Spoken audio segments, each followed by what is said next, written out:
Halløj. Okay, jeg var lidt for tidlig på den. Yes. Ærgerligt. Sådan er det. Det må man gerne en gang med. Jeg tager lige noget kaffe med.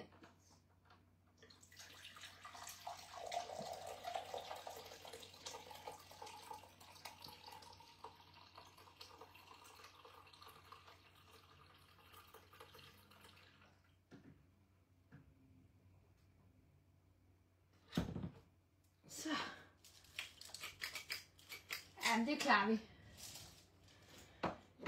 Hold nu mund en møgdag.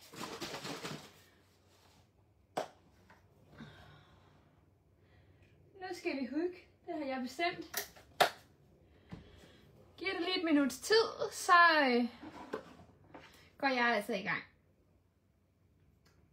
Og det er bare hyggeligt.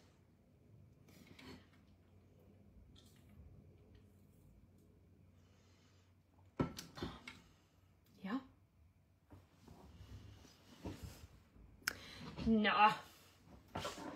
Nå, jeg går altså lige så stille og roligt i gang, for jeg venter et opkald. Så jo før, jo bedre, tror jeg det hedder her i dag. Jeg har fundet et nyt kort, og det vigtigste for mig var, at det var et nemmere et, end det plejer at være. Så det går vi altså i gang med nu. Jeg har et Luna Hobby karton, og den skal skæres på 20. Så det gør vi lige med det vunds. Og skal den skæres på 15. Skal jeg lige ramme rigtigt her.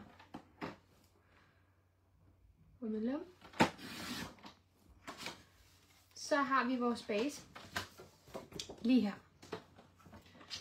Så skal vi skåre, og det er jeg ikke skide god til, vel? Men vi prøver alligevel i dag. Og hvis jeg eventuelt lige får nogle tics, så må I lige se bort fra det. I am so sorry. Vi skårer på 5. Og vi skårer på 10. Yes, ma'am. Og så folder vi.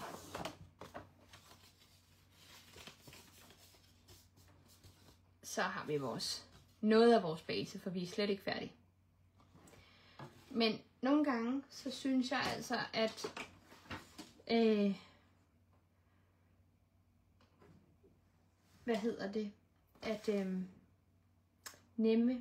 nemme foldekort, eller hvad vi skal kalde dem, de har altså også en vis charme, specielt når man ikke har så meget overskud. Så tager vi denne her, vi skærer fra, og den skal vi skære på 4, for den skal være 4 gange 20, og den skal vi bruge 2 af. Okay, der var den første. Og nu skal jeg lige ramme rigtigt her. Og nummer 2. Ja, det kan jeg godt. Det kan jeg godt. Jeg lavede en test her forleden dag, da jeg ikke kunne sove. Den ser sådan her ud. Og det er noget gammelt 3 scoops papir. Men jeg synes bare, den var sød. Så den ser sådan her ud, og det er den, vi er i gang med at lave. Så 20 bred og 15 den anden vej. Skåres på 5 og 10 og foldes således. Og så skal vi bruge 2 stykker, der er 4 gange 20. Så 4 bred og 20 lang. Ja, jeg synes faktisk, den er sød. Jeg må indrømme, jeg synes, den var ret cute. Og da jeg så fandt ud af, at jeg faktisk kunne lave den, så blev jeg en lille smule glad, fordi nogle gange skal den lige ind med et spadestik dybere end alle andre. Men lad os nu se. Så vi har 4 gange 20, og de skal også skåres på 5 og 10, og det skal de begge to. Så det gør jeg lige med det samme. 5 og 10. Alright. Den er sgu da ikke 20 lang, for jeg er en klaphat. Undskyld, det var mig. Sorry. Vi tager lige den lange del her. Jeg har lavet en morfar. Det må jeg undskylde. Jeg er lige kommet hjem fra klipning. Og så var der nogen, der syntes, de skulle lege med mig. Det skal man ikke gøre. Så vi tager lige og skærer 4 cm brede strimler og 20 cm lang. Så ser det ligesom lidt mere normalt ud, ikke? Så jeg prøver lige igen. I bliver nødt til at bære over med mig i dag. Men jeg har savnet at være online, men mit hoved har haft brug for en pause. Sådan. Nu ser det bedre ud. Vi skårer på 5 og 10, ligesom før.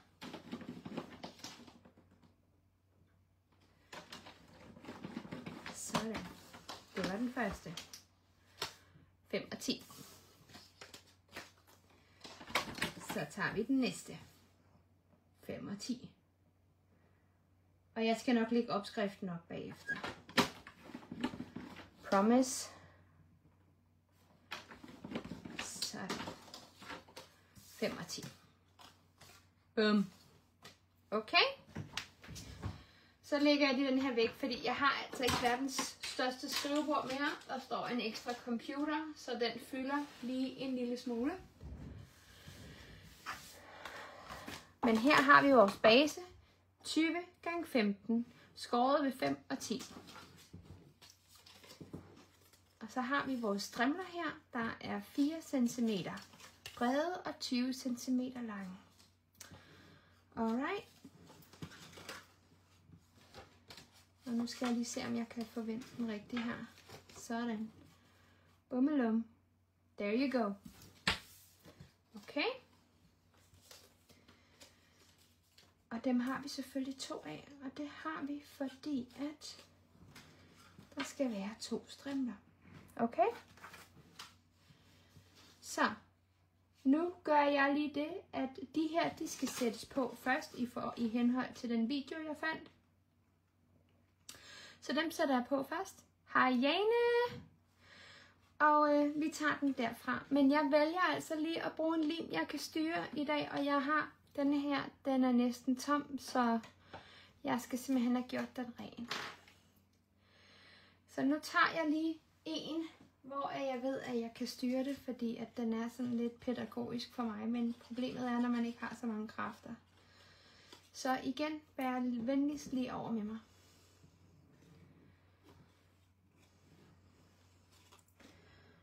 Og der kan man godt være sådan lidt og bare sætte den på.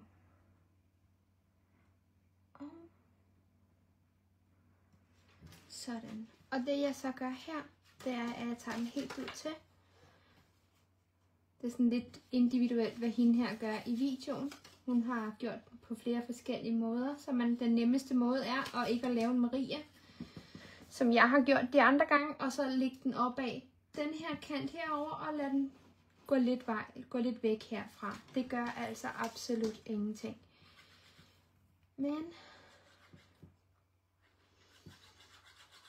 det er sådan lidt, hvad man ønsker. Okay? Vi har hver vores lille ønskeliste. Godt. Og jeg tager den her og lægger. Og det er sådan set bare på øjemål. Der er ikke noget, der er rigtigt og forkert ved det her kort, hvilket gør, at det er blevet en af mine favoritter.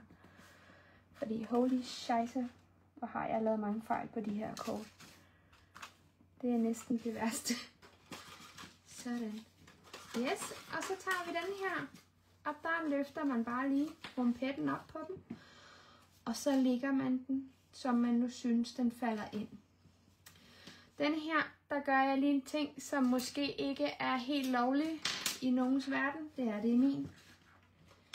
Men jeg klipper altså lige en lille smule af. Og det gør jeg, fordi den her, der har jeg åbenbart lavet en fejl før. Det er jo ikke første gang, men det redder vi. Sådan. Og man kan ikke se de her strimler, så I må ikke gå panik over dem, hvis man kan se dem, for det kan man ikke. De bliver simpelthen dækket til. Okay? Så please don't. Sådan. Og så er det bare på øjemål. Og der kan jeg se, der har den lavet en lille streg i kartonet her. Så det får den simpelthen lov til. Bummelum. Og så lægger jeg den ned. Og jeg tager lige min klods. Bare fordi, Hej Lene. Og Lene, jeg tror det var dig. Må jeg godt lige have lov til at sige tusind tak til Lene Kjær Iversen, fordi hun har lige vist mig, hvor fantastisk Spellbinders Scout er. Jeg siger det bare. Tusind tak, Lene. For en i hulen, du reddede mit liv lige der. Det var simpelthen så genialt. Og jeg har lavet et lille mærke i kartonet igen. Så jeg vil bare lige sige tusind tak, Lene. Du er klasse til det der. Hej Mona.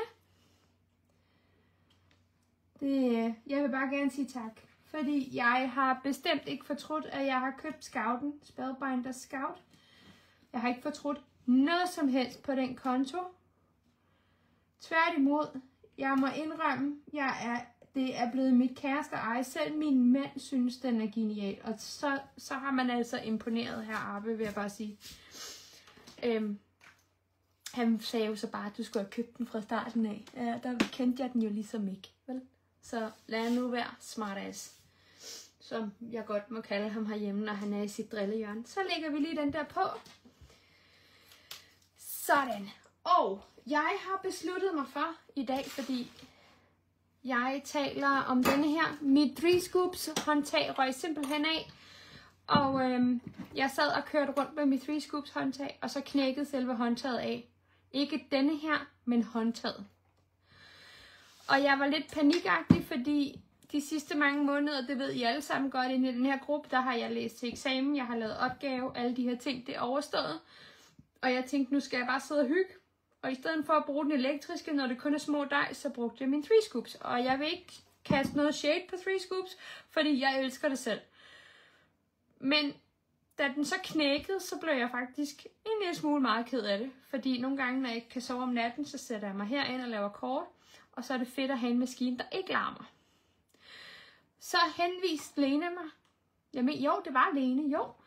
Til denne her og sagde, denne her, den er genial, Maria, nu skal du bare se. Og jeg har selv betalt den her med mine egne penge, så der er ingen reklame. Men nu skal jeg fortælle jer, hvorfor jeg synes, den er så genial. En ting er, at håndtaget er længere, men det er også bredere i forhold til en, der har cerebral parese. Nu kan jeg kun tale om min egen. Men prøv lige at se pladerne, venner. Prøv lige at se her. Er I klar over, at jeg næsten ikke behøver... Nu har jeg så kørt dice igennem her. Det har så givet lidt mærke. Men prøv lige at se her. Og Lene har også den i A5. Nu laver jeg lige reklame for dig, Lene. Undskyld. Men prøv lige at se her. Og det her, ikke? Det er altså mors nye baby. Jeg er ked af at sige, nej, jeg er faktisk ikke ked af det, fordi jeg synes, den er genial. Den er så fed, at jeg kan køre med den. Og som sagt, den er betalt med mine egne penge. Og vi kommer til at skal bruge den i dag. Jeg vil bare gerne lige sige tak til Lene, fordi at hun henviste mig til Spellbinders. Og nu skal jeg lige have den her på plads.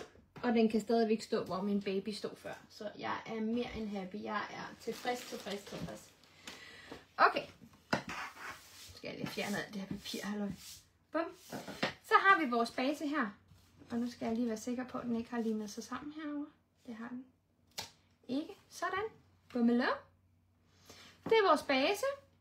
Er I klar til, at vi skal pynte? Nå, okay. Fedt, Mona. Du har den også. Fedt. Jeg er så en af de heldige, hvis man må sige det sammen med cerebral parese. Jeg har det ikke så slemt mere, som jeg har haft. Men min højre arm har jeg ikke så mange kræfter i. Heller ikke i min venstre, men min højre er mit problembærn. Og jeg sad sådan her og kørte rundt med den på den, jeg havde før. Og der har jeg behov for nogle gange at kunne tage hele håndfladen og køre rundt. Og det kan jeg med den, og derfor bliver jeg bare nødt til at give credit hvor credit er due. Det er der altså ikke noget at gøre ved. Jeg elsker 3 scoops, no shade at all. Men nu har jeg lige fundet et nyt yndlingsmærke, der hedder Spellbinders, og så hedder den tilfældigvis Scout. Og det gør mig ingenting. Nu skal I se, denne her, det er vores base. Og jeg havde tænkt mig, at vi skulle give en ordentlig... Nu skal I se, hvad Jane siger. Hvor har du købt det henne, og hvad koster den? Den der Undskyld. Den her købte jeg ved Gavlhuset, 649 kroner. Og der er selvfølgelig alle pladerne med, og så købte jeg et ekstra sæt plader, fordi jeg er sådan en tosse, hvor tingene altid knækker, når jeg sidder og hygger og har det bedst. Så jeg har købt et ekstra sæt plader til 75, tror jeg. Det er de bedste penge, jeg nogensinde har givet ud, og så siger jeg ikke mere om det, for det lyder nærmest som en reklame, men det er betalt med mine egne penge. Og jeg må indrømme, at Spellbinders har nailed it, altså. Så nu tager vi lige den her, og nu skal vi se, jeg har lige fundet noget karton her i mellemtiden. Og jeg har noget sort, og det havde jeg sådan set tænkt mig at bruge, og det er fra Three Scoops, og det er det sidste ark, så jeg tænker lige, at vi skal have aflivet det. Selv tak! Og du kommer ikke til at fortryde det, Jane, fordi hvis du køber den, så har jeg givet mine 2 cent. Så vi tager denne her. Jeg havde tænkt mig, at der skulle være 2 lag på denne her. Og det første lag bliver sort. Så gå ind og kig hos Luna Hobby. Jeg mener, den kostede 6,59 derinde på det tidspunkt. Det er en Spellbinders Scout. Den ser sådan her ud. Og den er min nye kærlighed for uden min mand, som jeg elsker meget højt. Men han ved, når det gælder mit tankemøller og sådan noget, så er der kun én ting, der hjælper. Og det er, at jeg sætter mig herind og kører tingene igennem. Så jeg tager og skærer nogle rester eller nogle ting ud. Jeg skal altså lige have gjort lidt plads her, fordi jeg har godt nok... hold da måle. Er du gal, jeg fylder? Skam dig, Maria, eller noget, eller lad være. Det må du selv om. Det gør jeg også. Tak skal du have. Jeg fjerner lige det her. Sådan. Yes. Og det jeg faktisk ville finde, det var min... Lad mig se her. Ja. Det var min opskrift, den har jeg her. Jeg laver 4 strimler.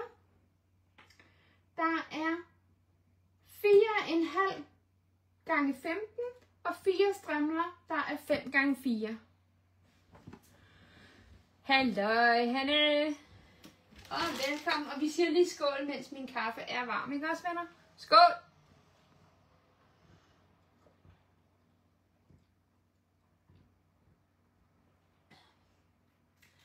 Jeg overvejer sågar også, og nu må I ikke sige det til min mand, men jeg overvejer sågar også at købe A5'eren. Bare for at have den. Ikke? Fordi jeg har Spellbinders hot foil system. Men I må ikke sige det til ham, fordi han bliver så træt. Så det må I ikke sige til ham. Er du gal? Jeg får en skide valgmand. Det kan jeg næsten ikke rumme. Nå, men det jeg gør her, det er, at jeg tager den med 15 cm, og så skærer jeg af, fordi så har jeg faktisk det, jeg skal bruge i længden her. Det her, det er en rest. Og er der nogen, der ved, at jeg elsker rester, så er det fuldstændig rigtigt. Og så er det 4,5. Og dem skal jeg bruge 4 af. Så vi giver den lige gas her. 1.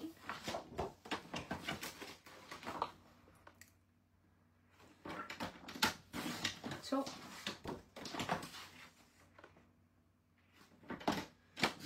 3 og 4. Ja, det var 4 af de lange. Bummelum.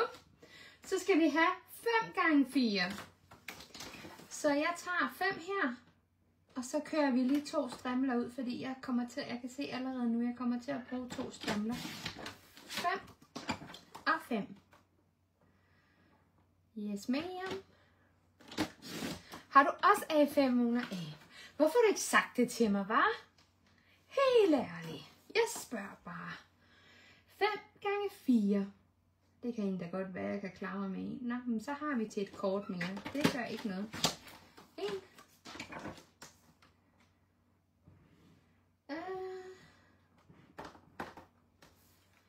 Skal jeg lige se den her? Den skal hedde 4, Maria. Nu skal du lade være med at blive så forvirret over små ting. Jeg vil 2, 3, og jeg fik brug for den alligevel, var. Jeg er skide dygtig. Bare fordi jeg kan rose mig selv, ikke? Er du glad for A5'eren, Mona? Det er bare sådan, jeg skal lige retfærdiggøre over for min mand, at jeg skal bruge penge. Det vil sige, det behøver jeg ikke engang. Men sådan. Så skærer vi pyntepapiret med det samme. Ja tak, hvis du gider. Jeg vil meget gerne se den. Jeg ved godt, det er en A5-maskine. I know. Men jeg kan altså godt lide at se med fingrene. Undskyld. Så tager vi vores pyntepapir. Og hvis I lægger mærke til det, jeg kan ikke huske, om jeg har oprettet en ny live, men hvis I ikke har lagt mærke til det, så kommer der en ny live. Og jeg mener, den kommer på søndag. Jeg skal lige tænke mig en lille smule om, fordi når jeg har været til eksamen, så tror jeg kan klare hele verden. Problemet er, at lige går en halv uges tid, så reagerer min krop. Og det har den gjort. Tak, Mona. Så jeg regner med, at det bliver weekenden, fordi lørdag er Michael og jeg er ude. Men der pakker vi et nyt kit. Og der havde jeg tænkt mig, at jeg skulle bruge det her. Og nu skal jeg vise jer min blog. Og det er Tinas skyld. Giv lige Tina lidt kærlighed i dag. Fordi at det har hun fortjent. Tina er en af mine bedste veninder, og hun er ikke i super godt humør. Så giv hende lige lidt kærlighed, ikke også, venner? Jeg siger det bare. I må godt give den gas fra mig af. Men prøv at se her. Det her, det er Tinas skyld. Det er Tinas skyld, det her. Jeg frelægger mig et hvert ansvar, men det er Tinas skyld. Ikke også? Det er bare lige så I ved det. Det er Tinas skyld. Ej, kat. Tina, hun er fantastisk. Men den her blog, der har jeg siddet og skåret en masse ting ud. Jeg er ikke helt færdig. Og jeg tænkte, vi skulle lave et kort, hvor vi giver fuld smæk på alt, hvad der hedder udsmykning igen. Fordi det er åbenbart de kort, som folk vil have i øjeblikket. Det er, sådan, det er lidt sjovt, som det skifter. Så jeg tænker, at det her, det er simpelthen den blog, for det passer sammen. Jamen, jeg har overvejet det, Lene, men jeg skal lige... Den kostede 1.500 kroner, og det synes jeg var en lille smule mange penge. Det er næsten alle, og jeg får lommepenge. Ja, jeg tænkte nok, du tager den gerne på dine skuldre, sådan er det. Men prøv lige at se, venner. Prøv lige at se. Det er lige før det gør ondt. Nej, prøv lige at se det her. Er der noget, jeg godt kan lide? Og jeg kan så godt sige det med det samme. Det er harlekin-mønstre. Jeg er fuldstændig bagoverbøjet for det her, fordi fy foran det er lækkert. Men prøv lige at se her.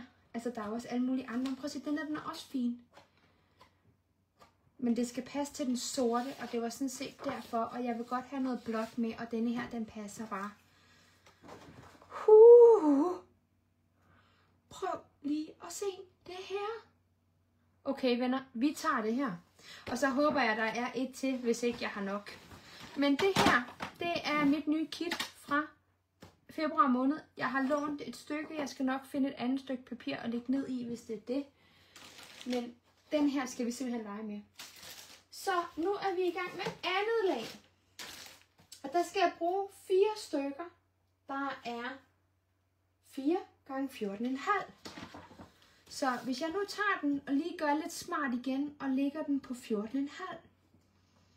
Fordi så har jeg et stykke, jeg kan lægge ned i. Skulle det gå helt galt. Og så skal vi bruge 4 af dem, der hedder 4 stykker. Så dem tager vi lige her med det samme. 1. Men det er Tinas skyld. Jeg siger det bare. Det er Tinas skyld. Man giver hende lige lidt kærlighed i dag, ikke også? Det er en af de hårdere dage. Så.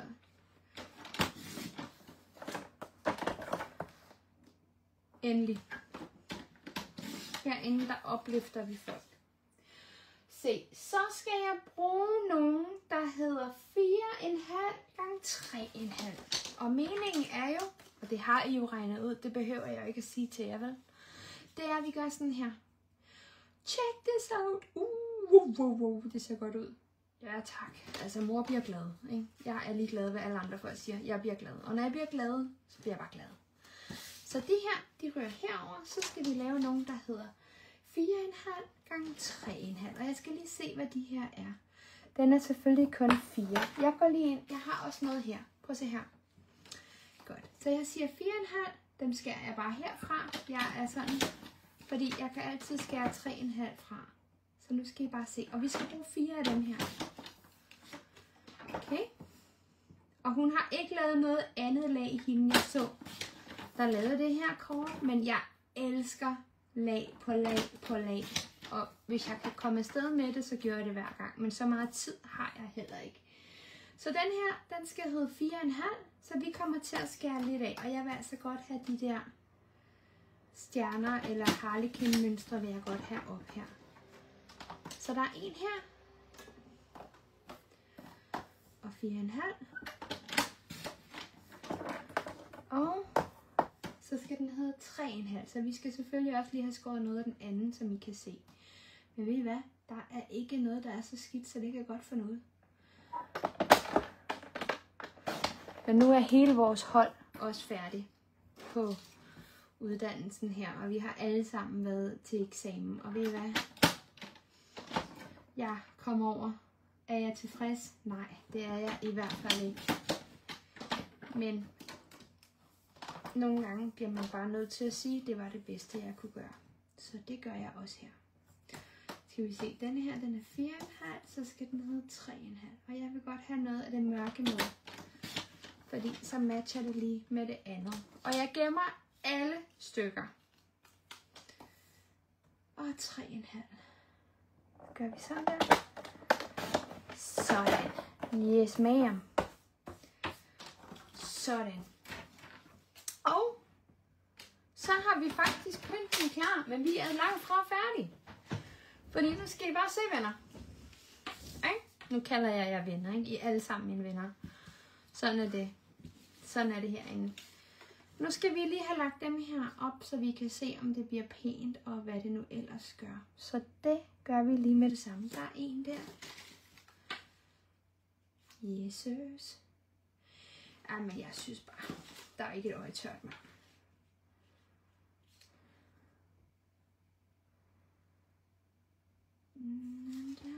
Jeg ser den her. Den der, den er der lidt mere end 4 af den, ikke det? Nu skal jeg lige se her. Og det er den. Det er sjovt, som man bare efterhånden kan se noget, ikke også? På øjemål her. Det er fint. Jeg vil have sværtet det her, men i det min baggrund er sort, så synes jeg faktisk ikke den. Tak. Det var min gave fra min mand, da jeg bestod. Han var så venlig, og han tager altid med mig ud på universitetet, når jeg har været til eksamen, fordi at jeg bliver. Og vi havde ikke fået noget at spise. Jeg var den første, der skulle op den dag, og puha, der var ikke nogen af os, der havde sovet dagen før. Så det var bare sådan en godmorgen, yeah, whatever, eller noget. Så den valgte vi simpelthen at arkivere under træthed og alt det her. Og så skulle jeg ind og hente en parkeringslicens også. Og jeg nåede ikke at læse op på det, jeg ville sige, så jeg måtte sidde og læse op af det. Men min vejleder og min underviser var så søde, så de sagde bare, træk lige vejret, ikke også? Og så tager jeg lige dit vand, for jeg sad og rystede som en i pokker. Undskyld, jeg siger det sådan. Godt. Når I setup, når det sker sådan her, så har I lavet en Maria. Det er bare tegn på, at I har fulgt med i undervisningen, ikke? Det I gør lige nøjagtigt, det bliver dækket til. Så det er det, jeg mener med pynt for alle pengene. Jeg elsker pynt. Jeg synes, det er noget af det fedeste. Og når man har sådan nogle negle her, så er det bare lige, at man tager en spade i stedet for at løfte det. Og det er ikke engang, fordi de er voldsomme. Men de er der bare. Skal vi ikke bare kalde det, hvad det er? Men tak, Hanne. Så nu er jeg ved at være tilbage, og vi mangler kandidaten, og min makker var oppe i går. Hun var freaking awesome. Så hun har lige en slap af dag i dag, og så tager vi den derfra. Så starter i næste uge. Hun skal lige have et par dage, hvor hun kan slappe af. Så det får hun. Sådan. Så tager vi lige den sidste her. Bum. Yes. Så.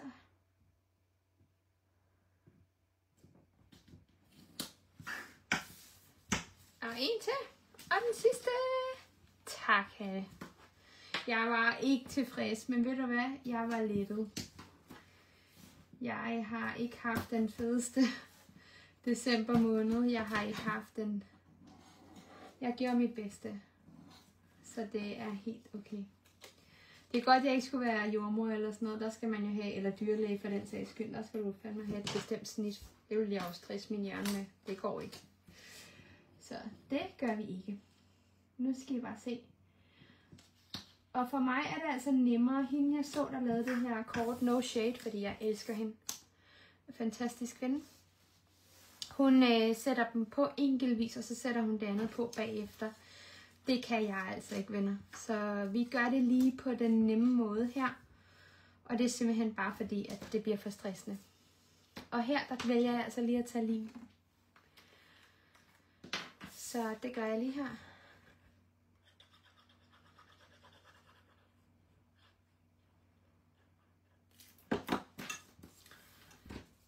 Sådan. Og det er sådan set lidt lige meget med, om du kan se, at den ligger vandret eller lodret, de her striber, eller de her harlequins, fordi at de bliver dækket. Men det er bare så vi ved, at det passer sammen. Og vi har også allerede fået afleveringsdato på vores eksamenshalløj, og det er den 28. maj. Og velkommen til, Maria. Jo, tak. Så der er lige et par måneder igen, hvor der ikke kommer så mange lives herinde fra mit vedkommende. Men jeg skal nok gøre plads til jer så meget jeg nu kan.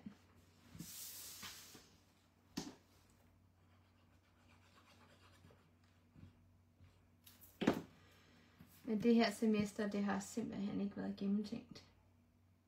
Det har været stressende, ustruktureret, og det kan min hjerne ikke lide. Så sådan er det. Så gør vi lige sådan her. Og sådan. Yes, og vi prakker lige ned. Og jeg elsker altså at bruge de her. Jeg ved godt, de ikke er ment til det, men prøv her. Hvis vi kan bruge vores værktøj til andet end lige det, vi gør, så er det jo dejligt. Er I klar, venner? I er godt nok stille i dag. Kan I så komme ud af fjerne, venner? Nu er jeg i fuld hopla. Det var da frygteligt. Det skulle da fordi, jeg har sovet. Det var da ellers. Nå. Nu skal I se. Det her, der skal man lige tænke sig om, hvordan man havde tænkt sig, at det her det skal se ud.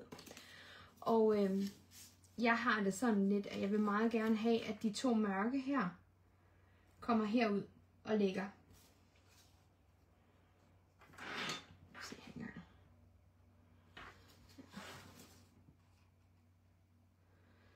Og ved I hvad, jeg tager lige 1 millimeter af i hver ende her, så den kommer til at hedde 14,8, sådan cirka. Går jeg lige ind og skriver her på min opskrift, inden jeg glemmer det igen. Det kan I sagtens med den her. Det er altså ikke noget problem. Ja, du skal bare hygge med din kalender, skal du. Sådan er det. Det må man gerne, Tina. Langt om længe. Så jeg fjerner lige 1 millimeter. Og det kan man jo gøre i for eksempel 2 mm herfra, eller sådan et eller andet. Bare noget, der gør, at man lige kan se enden herop. Hendes var 4,5 gange 15. Og det er jo okay, hvis det er det, man vil have. Men jeg synes lige, den er... Ej, det kan egentlig godt være, den kan lade sig give sig. Men jeg vil godt have den helt herud. Gerne have den dækker for de der. Sådan der.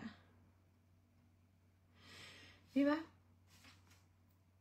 Bum. Hellere mig end jer. Jeg sætter den på, som den er her. Og så ser vi, hvordan vi kan rette det til i med vores pyntehalløj. Ikke? Hellere det, og så videre det vi gør. Det bliver pænt. Så jeg sætter den hernede, og jeg bruger altså lim i øjeblikket, fordi jeg har lige fundet ud af, og jeg ved godt, at jeg er lidt langt ude, men jeg har lige fundet ud af, hvor fantastisk lim er. Man kan lige rykke det rundt, som det passer ind. Jeg vil godt have den helt ud siden. Her. Og så tager jeg lige min dulut her. Sådan. Og også hernede. Sådan. Og sådan. Vi sætter den på, som den er. Vi prøver. Hellere mig end jer. Så meget hellere mig end jer.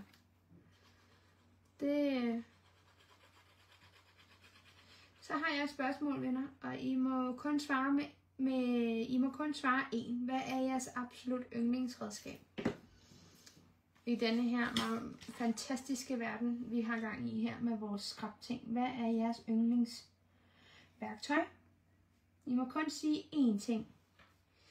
Så nu skal I jo tænke jer om. Ikke? Prøv at se her, venner. Det er sgu da flot. Og denne her, den kommer til at være her som nummer 2, fordi den er lidt lysere. Bimmelim, bummelum, dummedum. Og så har vi denne her, den er lidt mørkere, og så går vi over i den helt mørke. Er det ikke fantastisk, venner? Prøv lige at se her. Hallo, og lige et øjeblik. Hanne siger sin saks. Jeg siger min Spellbinder Scout. Omvendt pincet. Kom så, venner. Hvad er jeres yndlings? Det kan jo være, at vi andre vi kan blive inspireret. Den sorte til at holde. Ja. Okay, den er jeg med på. Jeg tror, jeg ved, hvad du mener, Mona. Ellers så må du lige vise mig det i Åsted. Den tror jeg ved, hvad du mener. Jeg tror. Så tager jeg lige den her, og jeg kører den lige så langsomt ned, men i det, at jeg kører den ned, så prøver jeg at holde den lige, så der ikke er lim ud over alt, ligesom der er på den her, ikke? Men det er jo mig, der laver det, det ved I godt. Der er ikke noget, der hedder perfekt her. Det hedder at lave en Maria-version. Okay?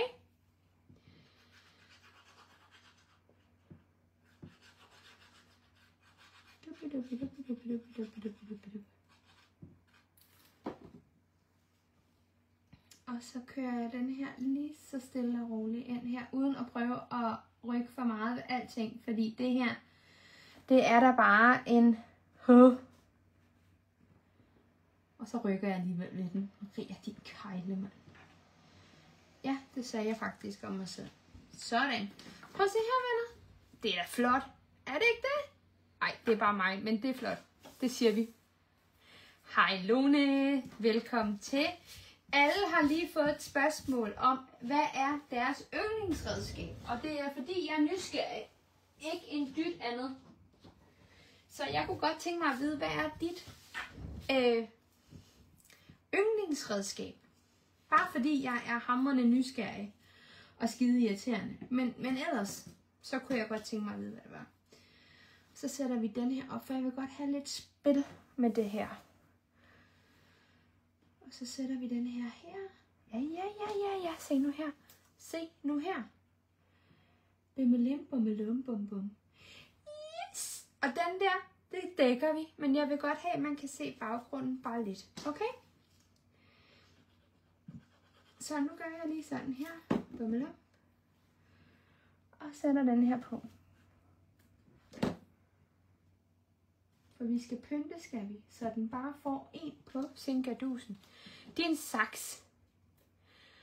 Nå, Tina. Tina synes også, det er lækkert papir, men det er Tinas skyld, jeg købte. Tina får skylden for alt i øjeblikket. Jeg mobber kun dem, jeg kan lide, så de andre gider jeg ikke bruge tid på. Så Tina, der er kærlig mobning mindst 1 gang om dagen, for ellers så er det ikke rigtig veninde. Så Tina, hun bliver mobbet. Men så er lige nogle gode vibes Tinas vej, ikke? Hun har en lidt skidt dag i dag.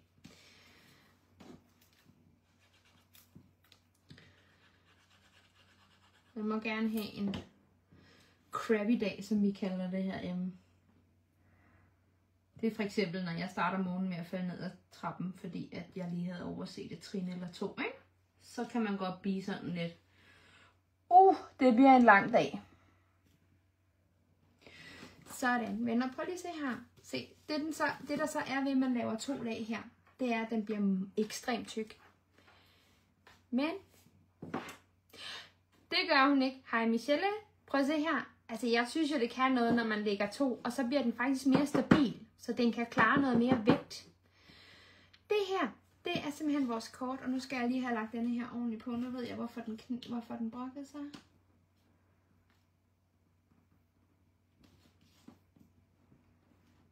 Okay, det vil den så ikke. Men det er fint. Så lægger vi der lige ned her. Og så gør vi sådan her. Og nu laver jeg lige noget reparationsskade. Det skal I andre altså ikke gøre. Jeg har simpelthen skåret skævt. Så nu lukker jeg øjnene. Fordi det her, det kan jeg dække til. Så det er ikke noget problem. Okay. Nu lukker jeg øjnene, venner. I må ikke kigge. Det her, det har jeg aldrig gjort før. Det er løgn. Men... Og det er fordi, jeg har målt skæv. Så jeg har en foldekant hernede, der gør, at den er ret svær at få øje på og rykke ind. Så derfor så klippede jeg lige lidt af. Men som jeg sagde til jer, så skal vi jo give den pynt på hele strukturen her. Så derfor så gør jeg lige sådan her. Det er der ikke nogen, der lægger mærke til.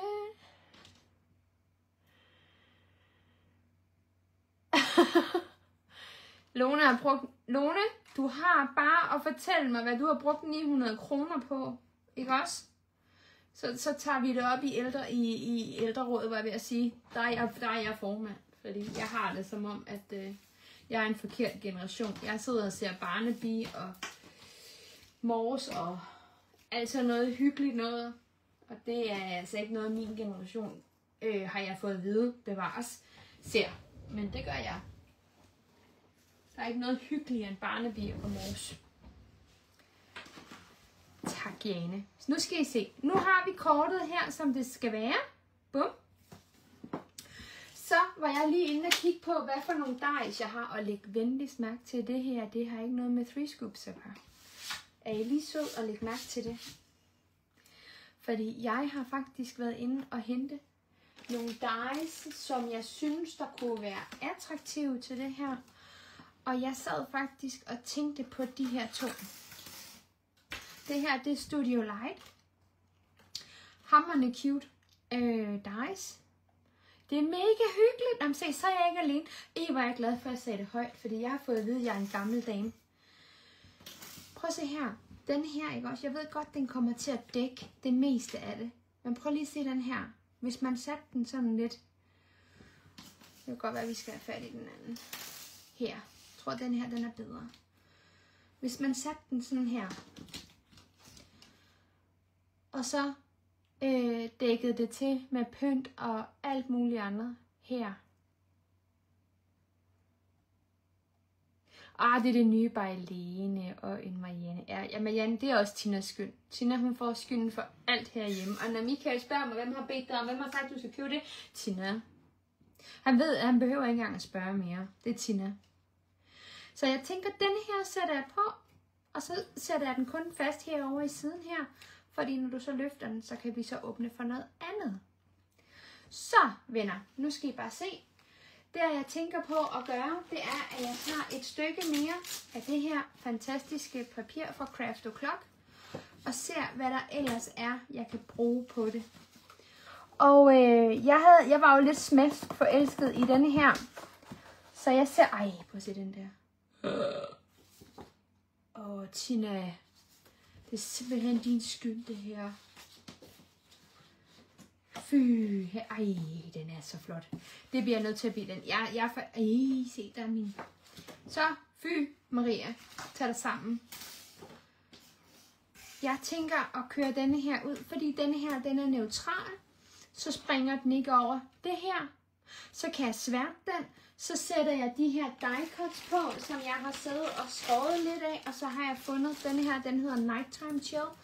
Ligesom denne her. Det her, det er Flowers and More. Jeg kunne ikke få fat i mixen, hvor der er alt muligt andet i også. Men jeg fandt faktisk en, jeg har siddet og klippet lidt i. Og den hedder Midnight Chill. Og jeg var faktisk i tvivl, om jeg havde taget fejl. Men prøv lige at se hende pigen der. prøv lige at dyrk hedder det. Prøv lige at dyrke hende pigen her. I sådan en papir. Ja, hvis jeg bare kunne tale danmarksk. Prøv lige at se her. Så lige klip hende lidt mere til, fordi min brother har været i gang her. Klip hende lidt mere til, svært hende, pop hende op, læg nogle blomster nede bagved og sådan noget. Det kunne da se hamrende flot ud. Hallo. Det gør vi. Det har jeg lige bestemt. Men inden da skal jeg lige bruge min nye favoritmaskine. Ej, det er min brother. Men I ved, hvad jeg mener, når det kommer til dice. Fordi jeg joker ikke med mine dice. Jeg har fået øjnene op for andre mærker. Og det er ikke, fordi jeg ikke kan lide Three Scoops mere. Det kan jeg. Men der er også bare mange andre fede mærker. Og jeg har desværre ikke råd til at købe det hele. Jeg er en færdig røv lige der. Nu skal I bare se. Denne her, prøv at se denne her. Det er den mindste af de her dice. Men den passer lige ned på min... jeg elsker den her maskine. Den er simpelthen så fantastisk. Så jeg tager lige en saks, og det er altså bare på gefyl her. Og så giver vi den max smaddergas. Smaddergas. Er der overhovedet noget, der hedder det? Smaddergas. Hvad er det for en gang vrøvl? Nå, men nu skal I se. Og så var der en på designteamet hos Spellbinders, der fortalte mig, at når hun, så havde hun en til øverst og en til nederst. Og hver gang hun skar i den, så vendte hun den om. Så blev den aldrig helt skæv, fordi hun vendte den om, hver gang hun kørte den igennem. Og det har jeg altså gjort, og I kan se, hvor meget jeg har fået kørt igennem. Og jeg må indrømme, det er nok det bedste råd, jeg nogensinde har fået af en. Så det vil jeg bare lige give videre. Fordi jeg må indrømme, jeg er bare denne her maskine, ikke også? Selv min mand synes, den var fantastisk. Og når han begynder at komme og sige noget fantastisk, så skal man altså lytte. For han var nok en af de mest skeptiske mennesker, da jeg fortalte om denne her hobby. Men som han også sagde, hvis det gør dig glad, så giv den gas. Prøv at se her. Den har kunnet skære denne her ud. Altså. Jeg ved godt, jeg er plat at høre på, men I skal altså bare, min begejstring, den vil bare ingen indtag. Jeg er så glad for den. Det er helt åndssvagt. Og så de her lange plader. Hallo. Der er lige til en border og lidt af hver, ikke? Så det er altså bare, det er mum. Så har jeg sagt det. Sådan. Og så vil jeg lige slå et slag for, at den her, den kommer selvfølgelig til at sidde her. Og den kommer til at sidde sådan lidt. Jeg havde egentlig ikke tænkt mig at sætte den sådan her, fordi jeg synes, det så sådan lidt hamrende kedeligt ud. Men at sætte den sådan her. Og så er det kun herover der er lim på, ikke også? Og det vil jeg, fordi at jeg synes, det er vigtigt, at vi kan også sætte lidt lim herop og lidt hernede. Så det er mere så denne her, den går fri. Og det var simpelthen bare for at være sikker på, at jeg ligesom lige havde noget, jeg lige kunne sætte på. Så det gør jeg. Nej, denne her, det er en Scout. Det er deres mini-maskine. Men den er stor nok til at kunne håndtere altså sådan noget som tags og sådan noget. Og jeg synes altså, det er meget, meget sjældent, jeg bliver så begejstret. Men jeg vil hellere sige det, som det er. Fordi det er alligevel, det er mange penge, hvis ikke man kan lide den type maskine. Men mine Three Scoops, der knækkede håndtaget. Og jeg har simpelthen aldrig været så sur før. For jeg var lige blevet færdig med eksamen, og jeg skulle sådan set bare slappe af. Så den maskine kommer nok. Selv nogle af dem, du har. Tina. Pas nu på. Vi siger lige skål igen. Og vi siger skål. Skål!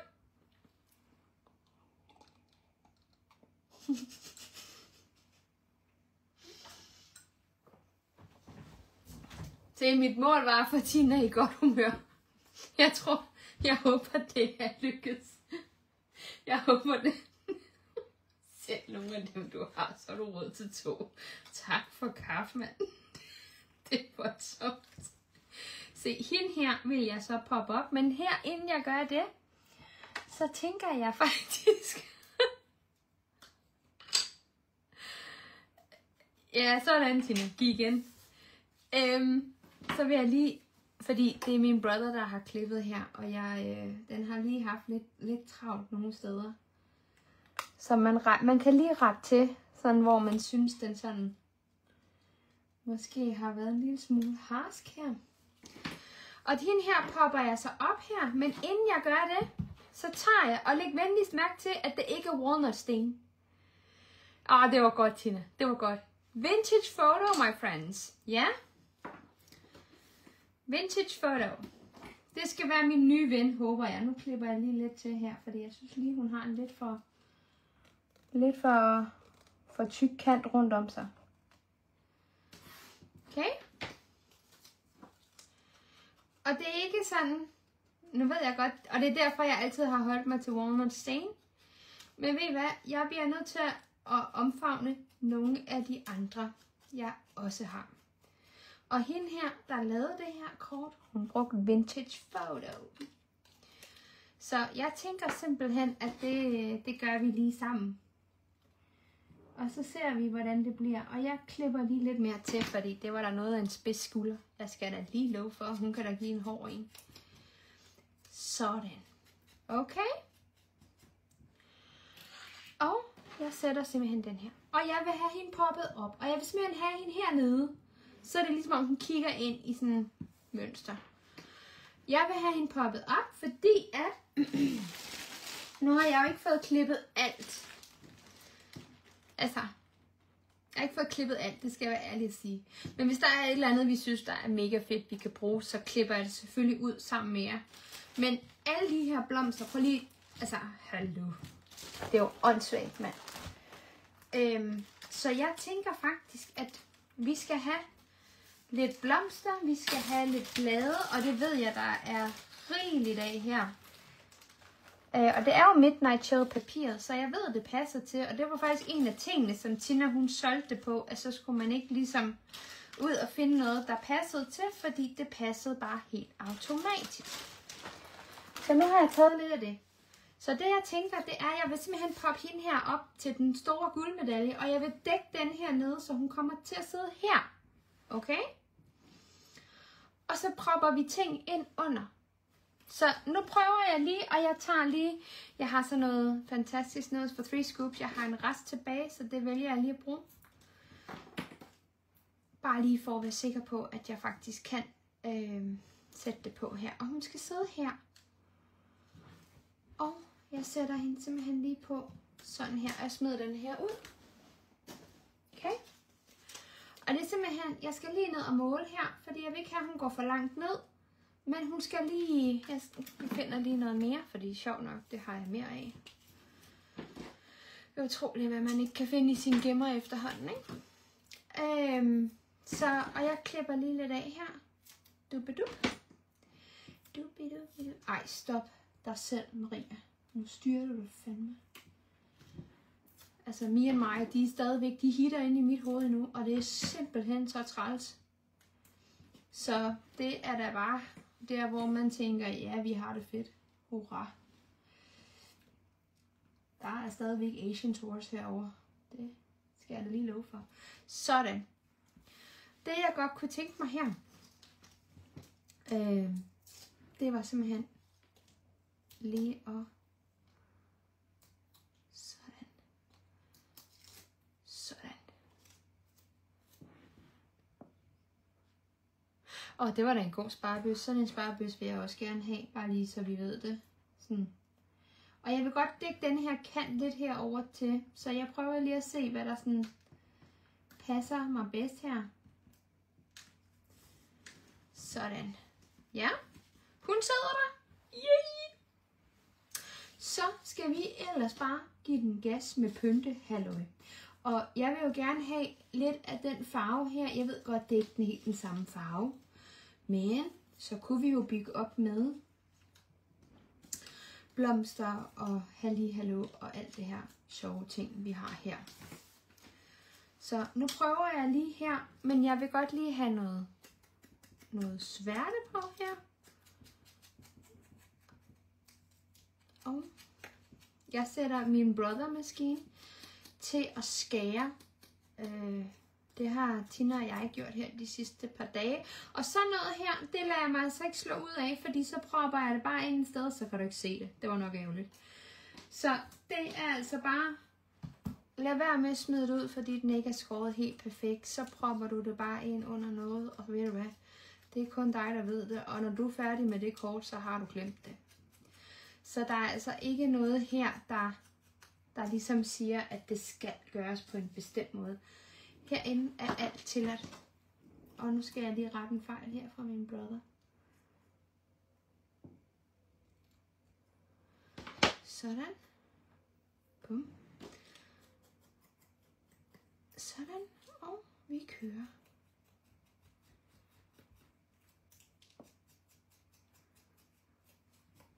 Og så giver vi den gas igen. Og det er bare sådan set, det jeg synes, der er fedt ved det her, det er, hvis man lige har. Og jeg havde ikke. Hej Susanne. Craft 7 pakker. Nej, det gjorde jeg simpelthen ikke for at redde mit liv allerede der. Jeg fik klippet en pakke med hjælp fra min brother på en dag, og så sad jeg og klippede resten ud, som jeg ikke kunne få maskinen til at klippe ud. Men jeg vil sige, det kunne jeg godt mærke, da jeg gik i seng. Men jeg var bare taknemmelig for, at min maskine kunne klippe det meste. Så jeg sidder gerne og klipper lidt, men nej, det kan jeg ikke. Jeg vil ønske, jeg kunne. Men det er jo der, hvor at det er dejligt, at vi er forskellige. For der er nogen, der synes, det er hyggeligt. Jeg vil så sige, jeg er ikke en af dem. Og det kan i sig selv godt give problemer. Man kan godt blive udsat for noget, man har sagt i tidernes morgen. Hold da måle. Stadigvæk. Men jeg synes, jeg er vild med papir. Jeg er vild med die-cutsene, som jeg kalder dem. Fordi det er jo sådan set, hvad det er, når det er blevet klippet ud. Altså klippearkene. Jeg synes, det er fantastisk papir. Og jeg... Takket være Tina. Nu kører vi lidt på dig igen, Tina. Men jeg mobber kun dem, jeg kan lide. Resten gider jeg ikke bruge tid på. De er ikke på min radar. Men jeg synes, det er dejligt. Jeg synes, det er fedt papir. Jeg synes, det er genialt. Det er lidt ligesom Mintag. Jeg ved ikke hvorfor, men det var sådan det første papir, jeg ligesom kunne genkende. Hvor jeg sådan... Det var godt nok pænt. Altså, det var sådan agepapir. Så kan man så sige, hvad man vil om det. Men det er sådan agepapir. Og det er jo bare... Ja... Jeg er vild med det, så det er simpelthen bare det, at men jeg kan ikke sidde og klippe det i hånden, så får jeg simpelthen seneskadehindebetændelse. Jeg har været tegnsprogstolk også, så det der med at sidde og bruge håndledene så meget, det kan man godt mærke efter et par timer, vil jeg sige. Nu prøver vi lige. Fordi jeg kunne godt tænke mig at få lidt her. Og det er jo sådan lidt forskelligt, hvordan I vælger at sætte det op. Men jeg synes bare, altså lige her. Nu skal jeg lige se her. Det er simpelthen den der. Ja, sådan. Godt. Så tager vi lige noget lim. Og jeg bruger altså bare min limdudelut igen her. Så den tager vi bare lige her. Skal I se her? Ja, vi tager den her. Og jeg sætter altså kun sådan lige her ned i bunden. Fordi jeg skal vende den om, og så skal jeg bare se her, så går jeg lige ind og løfter her, fordi så kan jeg sætte den fast. Bum. Så har vi en her. Og igen, I gør jo bare, hvad I har lyst til, men jeg synes simpelthen, det er for nice. Det ved jeg godt. Det er sådan et udtryk, hvor man tænker, ja. Men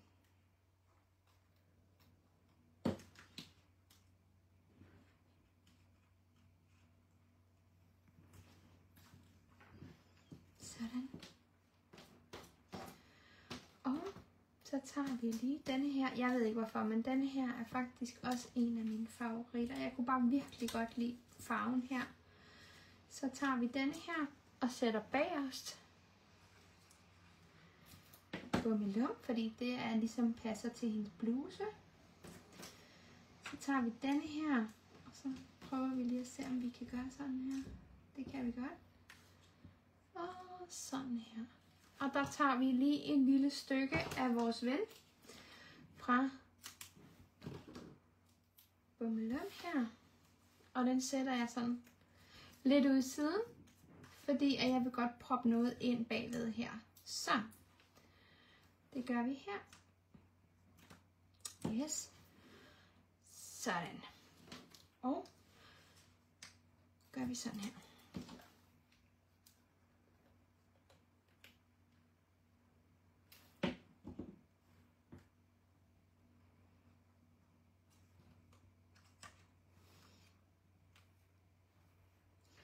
Sådan.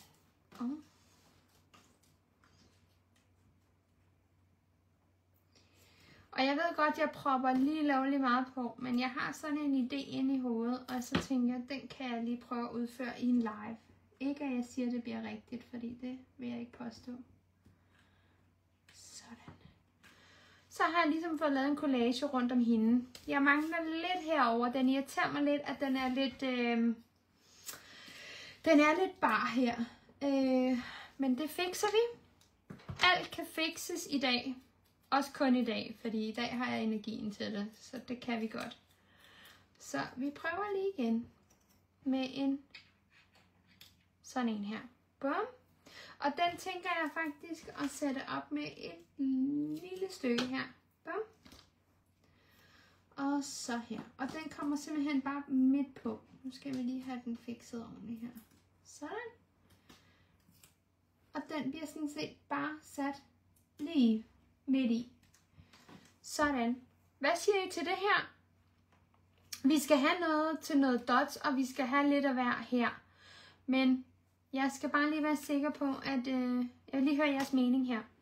Så tager jeg lige noget at drikke imens. Skål!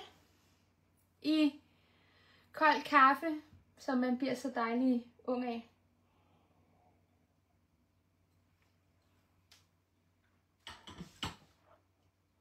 Min mand plejer at sige, at man bliver smuk af dampen for kold kaffe. Så i dag vælger jeg at tro på ham.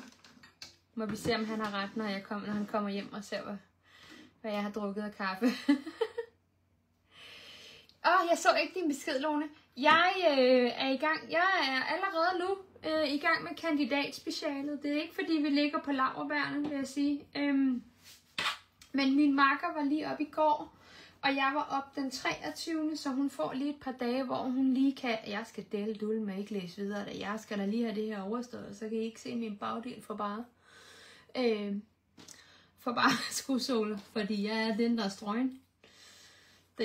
Jeg skal ikke læse videre. Jeg magter ikke mere akademisk. Jeg er faktisk... Jeg tror, jeg er det, der bliver... Hvor man i popularitetssnakke kalder det... Eller samtaler... kalder det for akademisk mættet. Jeg er så træt. Så jeg skal ud og arbejde bagefter. Nu foregår der lidt bag i scenen, som kun nogle få mennesker ved. Så det bliver lidt spændende at se, om der er noget held der.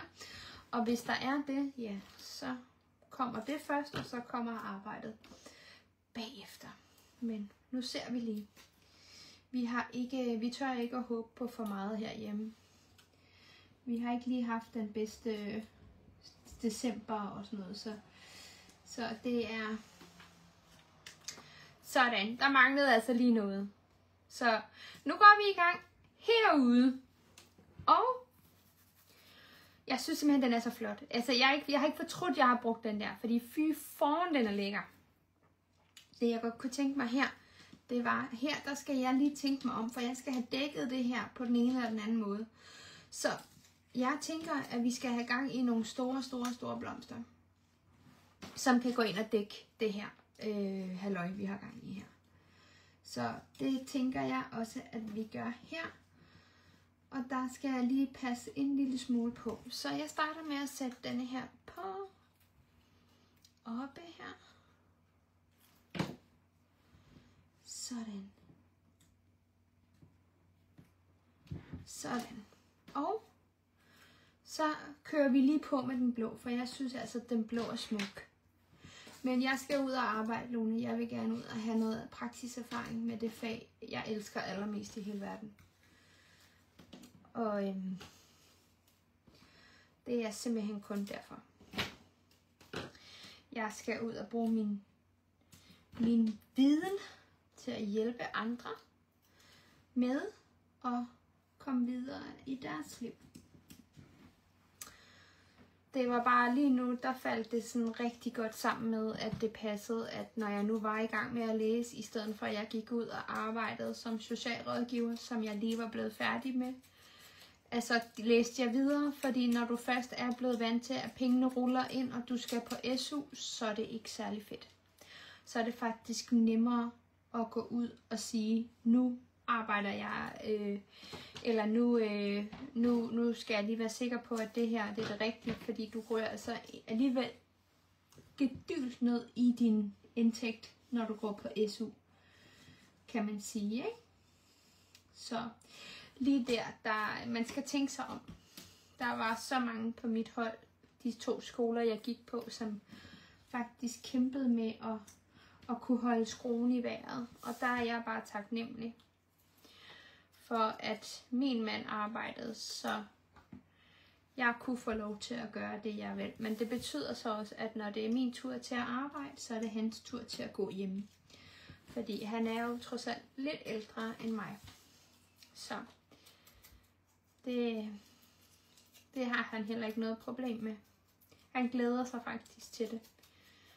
Så det håber jeg også, han bliver ved med. Så er det min tur til at komme og sige, hvad skal vi have at spise i dag? Har du ikke lavet mad endnu?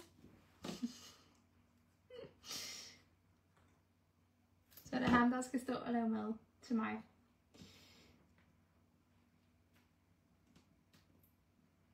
Gør vi sådan her. Sådan her. Rykker vi den lige lidt ned her. Sådan. Yes. Yeah.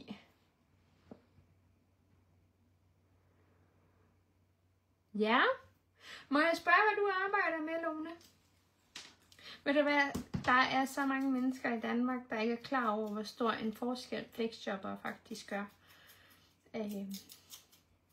for borgere, fordi I har den der, I har selv noget, I kæmper med. Så på den måde, så kan man sige, for eksempel, jeg ved ikke, hvordan det er at være dig, men jeg ved, hvordan det er at være mig. Og derfor er jeg flexjobber, og jeg kommer ud af huset. Jeg hygger mig mere, og så tager jeg hjem igen, og så møder jeg glad op igen i morgen. Og det er altså min egen uforbeholdende mening, jeg taler om, men jeg har faktisk interviewet borgere, der får hjælp af flexjobbere, og hende den ene, de har et ritual med, at hver gang hun kommer, ja, så skal de have et stykke smørbrød, og hun kommer mandag, onsdag, fredag. Og det er simpelthen så hyggeligt. Så hende, den ældre dame, hun kommer hos, hun hygger sig gevaldigt ved, at hun kommer. Fordi der kommer ikke så mange i hendes hjem. Sådan kan man også se på tingene.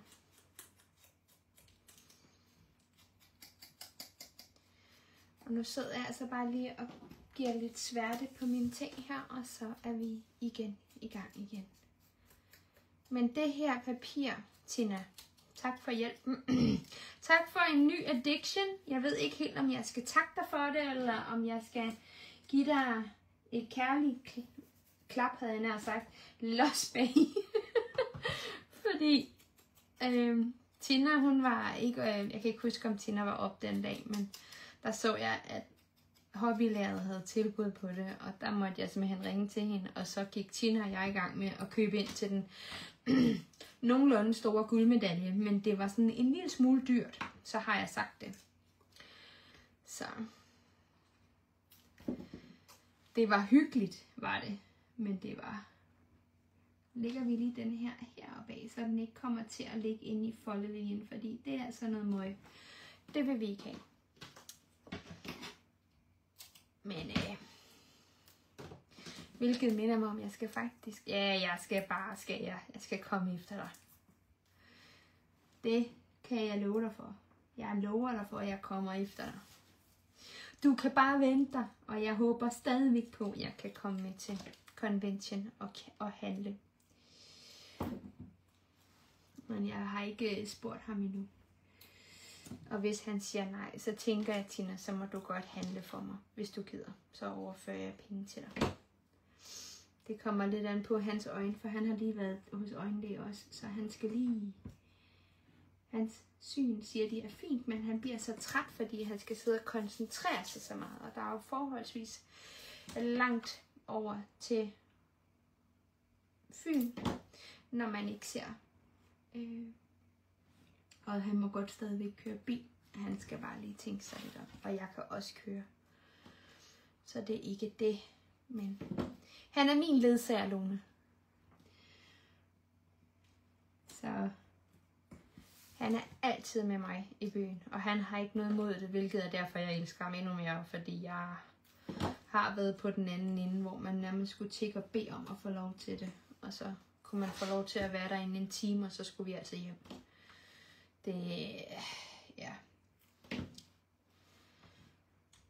Så jeg værdsætter mine ture.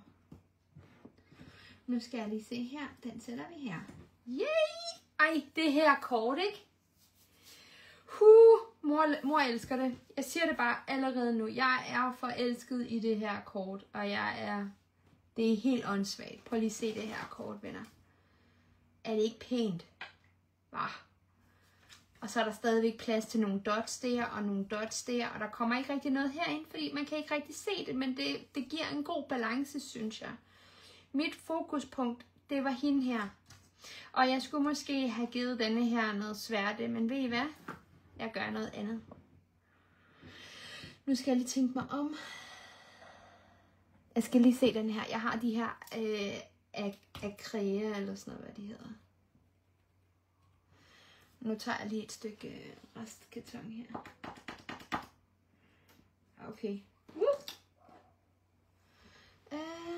Ved I hvad? Skal det være hvid, eller sølv, eller guld? Nu skal jeg lige se denne her.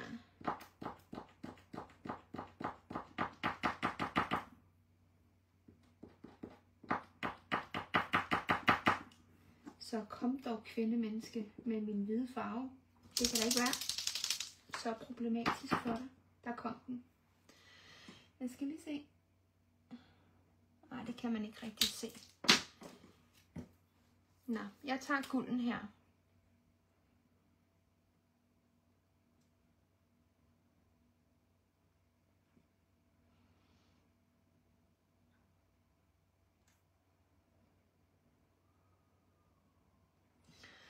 Bare lige for at skabe lidt eller noget balance her. Så kan vi også gøre det den anden vej nemlig. Og jeg har ikke brugt de her tusser før, jeg har kun testet dem. Så det er jo en god måde at teste sine ting på.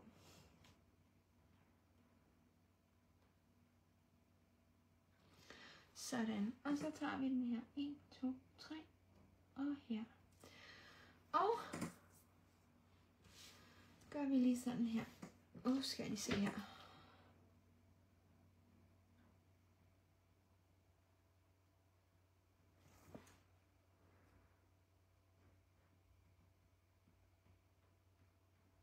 De her tusser er faktisk... så skriver du, den skal rystes. Lige meget, hvor meget jeg elsker Tina, ikke? Så er jeg en gang imellem.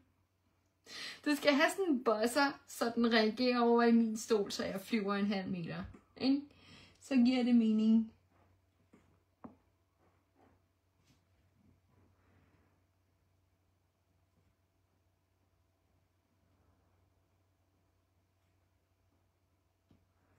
Sådan.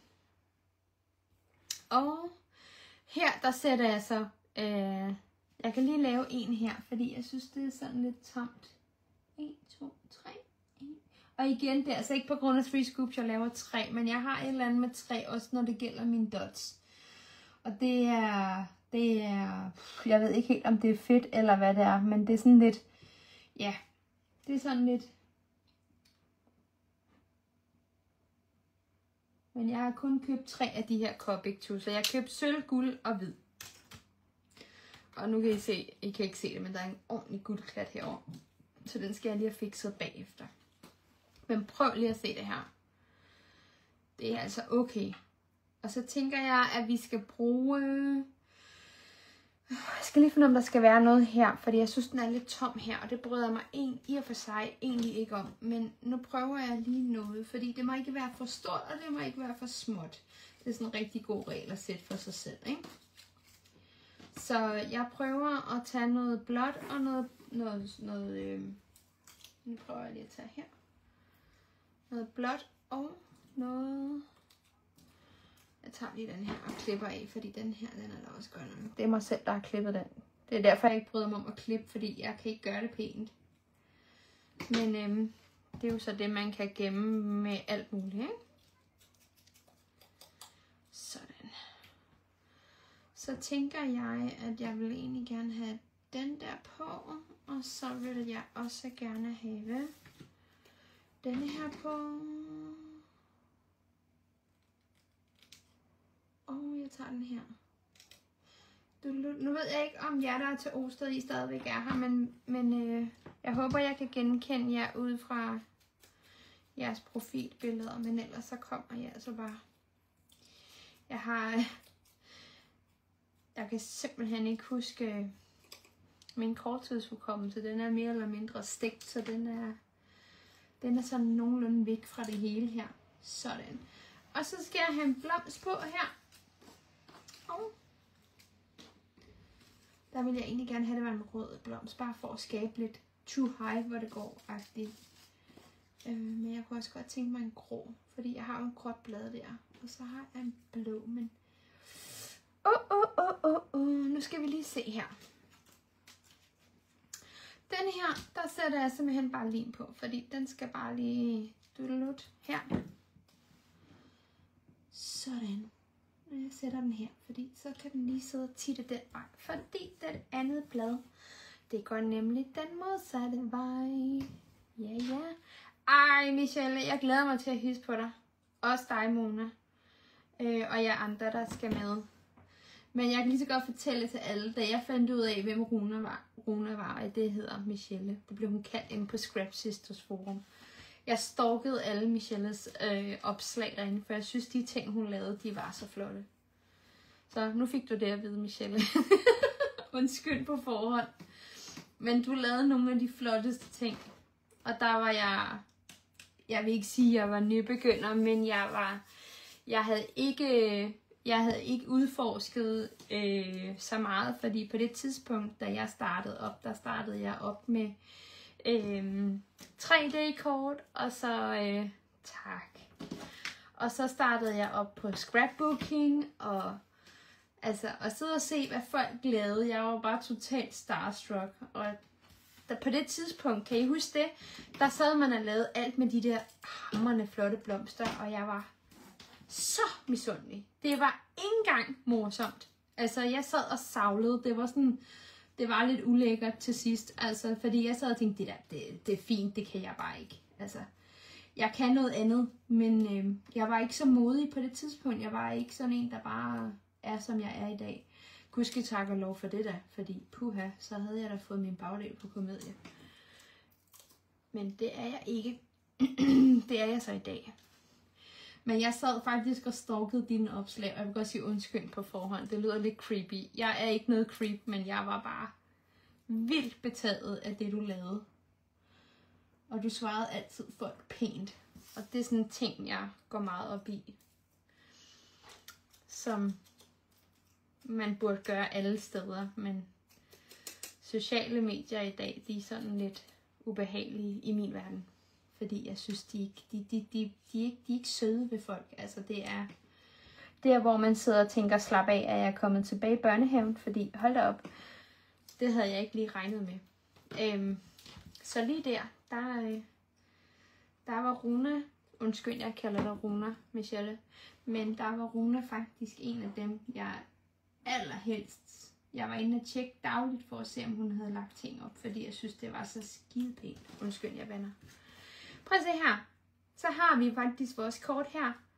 Og jeg har ikke lavet nogen tekst endnu, fordi jeg ved ikke, hvem det er til. Så hvis det er, man har noget, hvor man siger, at jeg vil gerne have, at det her det skal være et tillykkekort, eller et eller andet, den dur, så kan man stemple tillykke, eller sætte banner på, eller en tillykke dig. Men jeg ved altså ikke, hvem det her er til. Jeg synes bare, det var et genialt kort. Og nu kan jeg se, at nu har jeg dummet mig igen. Jeg ved hvad? Så gør jeg bare sådan her. Og så må jeg finde noget, der kan dække det her. For det der, det gider jeg ikke. Nogle gange, så skal jeg lære at lade være med at gå i panik, og så bare tage det, som det kommer. Så det prøver jeg på her. Men lad os lige se en gang. Kunne man gøre noget her, som gjorde, at det blev dækket en lille smule? Ja, det kunne man faktisk godt. Nu prøver vi bare. Tak. Ja, jeg er altså ked af det, men jeg har faktisk en veninde fra Færøerne, der hedder Runa. Hun er også socialrådgiver. Hende mødte jeg på studiet. Hun er så desværre gået ud. Men jeg synes, det er så flot et navn. Så det hedder du. Det er kun til søde mennesker, der får kælenavn af mig. Nu valgte du det selv dengang. Det kunne jeg ikke vælge for dig. Men jeg hed så Ludovica. Det er jeg blevet kaldt lige siden jeg har været helt lille baby. Så det hænger stadigvæk fast i familien. Desværre. det er både godt og skidt, når det er et russisk navn. Hvis man er til sådan noget. Men jeg spurgte faktisk min mor, hvorfor jeg hed det. Og hun kunne ikke rigtig svare på det. Hun sagde bare, det har du altid heddet, og jeg ved ikke hvorfor, og det er bare sådan det er, og det er et skidesødt navn, og bla bla bla, og det er det også, det er slet ikke det. Men når man ikke rigtig ved ophavs for navnet, så er det sådan lidt. Men det hedder jeg stadigvæk den dag i dag. Og det tager jeg på mig som badge of honor, fordi jeg tænker, kælenavn, det kommer kun, fordi folk kan lide en. Så den er helt fin med mig. Nu prøver vi lige at lægge denne her ned under.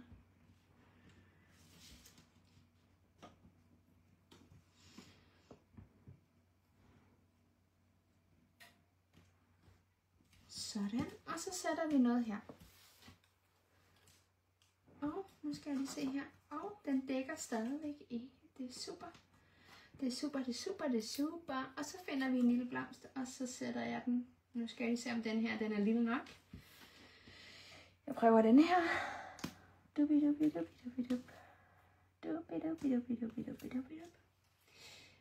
Men prøver vi lige her. Vi prøver. Men det er en af de få messer, jeg kommer på, fordi det lyder grimt, når jeg siger, at der ikke er så mange mennesker, men jeg har det ikke godt med rigtig, rigtig mange mennesker. Jeg får det psykisk stramt. Så jeg har været på sammen med min mor. Vi hyggede også, det var slet ikke det, men jeg havde det som om dagen efter, jeg havde været på druk en hel weekend. Så vi prøver at lave noget, hvor vi begge to kan være til stede.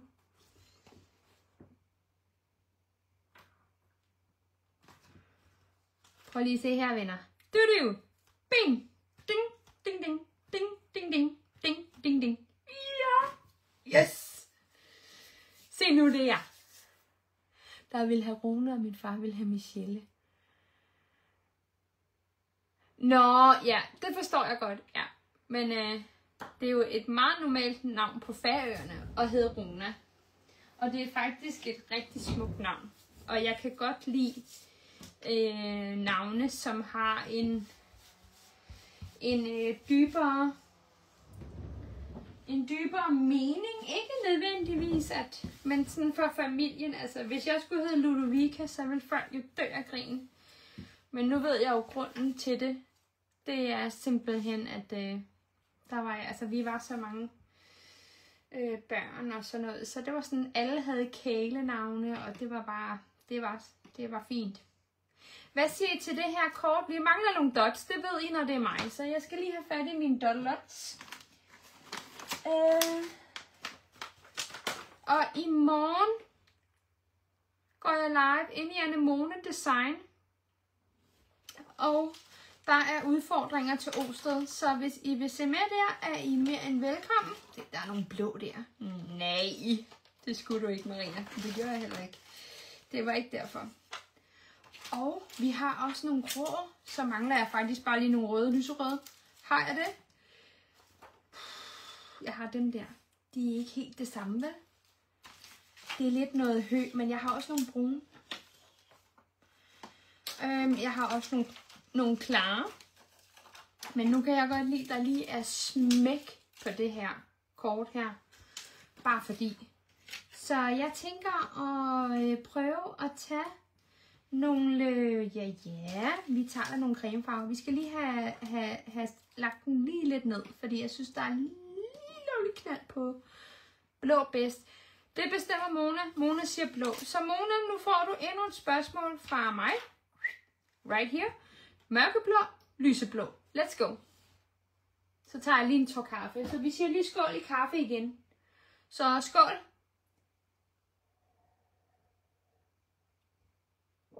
Er du gal, den er kold, mand. Føj da os. Nå, men jeg bliver skøn af mørk. Det er i orden. Skal det være... Nu ved du godt, nu kommer der 2 gange dots på. Så skal det begge to være mørkeblå. Eller den hedder bare Anemone Design. A-N-E-M-O-N-E. Og så design. Nyt ord, design. Skal det være 2 gange mørkeblå, eller skal det være lyseblå mørkeblå? You decide, men jeg starter med den mørkeblå, fordi du sagde mørk først. Så det gør vi. Og jeg ved altså ikke, I må ikke begynde at sidde og fortælle mig, hvorfor jeg gør, som jeg gør. Jeg aner det ikke. Jeg elsker, når jeg kan lave det lidt ligesom en trekant. Jeg ved ikke hvorfor. Ja, mørkeblå. Ellers så skriv til mig, Jasmin, fordi så ligger jeg bare hånden op i sådan en sværte. Ja, det gjorde du bare ikke, Maria. Okay, det skal vi have dækket. Det er kun mig, der laver sådan noget. Det er dybt grotesk. Nå, vi prøver igen. Her. Der. Så lægger jeg bare hele sværten op i. Gud, hvor det dog bare typisk mig, mand. Nå, sådan. 1, 2, 3. 1, 2, 3. Og jeg ved ikke, hvorfor det skal ligne en trekant. Jeg er ikke i gang. Jeg er ikke... Jo, men jeg elsker min kaffe. Når jeg ikke har det så godt, så må den godt være varm. Så nu er den altså kold. Hvad siger I, venner? Er vi glade for det her kort, eller er vi ikke glade for det her kort? Jeg er meget, meget glad for det her kort, men det er altså hende pigen, der gør det. Det siger jeg bare. Og så det her papir, det er...